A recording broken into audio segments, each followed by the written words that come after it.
Voilà déjà 2 ans que Patrick Poivre d'Arvor fait l'objet de graves accusations. Tout a commencé avec l'écrivaine Florence Porcel en février 2021, laquelle révélait à l'époque avoir été violée par le journaliste. Une vingtaine d'autres femmes ont par la suite pris la parole pour apporter leurs témoignages, tous liés à des violences sexuelles ou harcèlement. 16 victimes présumées décidaient d'aller jusqu'à porter plainte, dont 8 d'entre elles pour viol.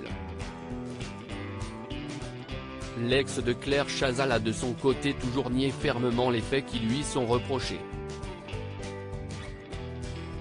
Il a même porté plainte à son tour avec constitution de partie civile pour dénonciation calomnieuse contre ces 16 femmes. En parallèle, la star déchue de TF1 tente d'aller de l'avant du mieux qu'il le peut.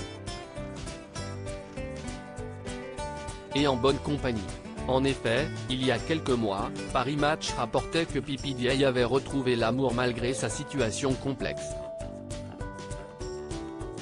Les tourtereaux ont été vus récemment en train de s'embrasser langoureusement lors de plusieurs événements, pouvait-on lire dans le magazine en avril dernier, sans que l'identité de celle qui fait désormais battre le cœur du journaliste ne soit révélée. Les invités outrés de croiser PPDA et sa compagne y forment en tout cas apparemment toujours un couple puisque, récemment, ils ont opéré une nouvelle sortie en amoureux. C'est ce qu'on apprend dans les pages du nouveau numéro de Closer, paru ce vendredi 17 février 2023. Il y a quelques jours, Patrick Poivre d'Arvor a été aperçu au dîner qui a suivi la 30e cérémonie des trophées du film français. Une soirée à laquelle il a assisté avec sa compagne. Mais leur venue n'a pas été du goût de tout le monde.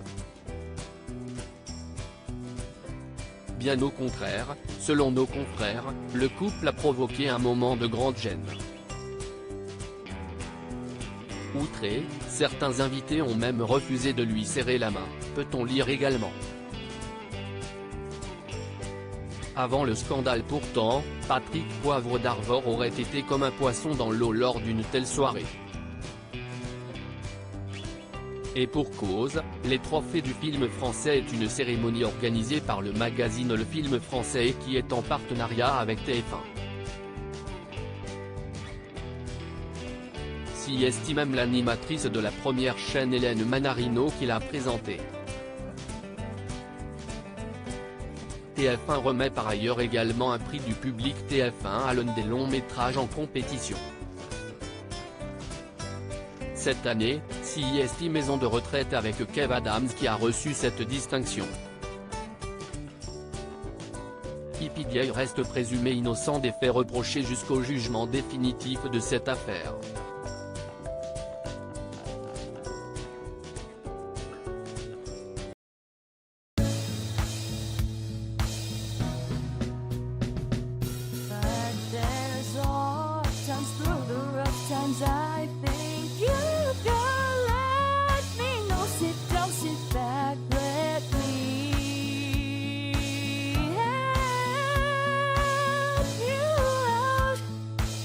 Step, I gotta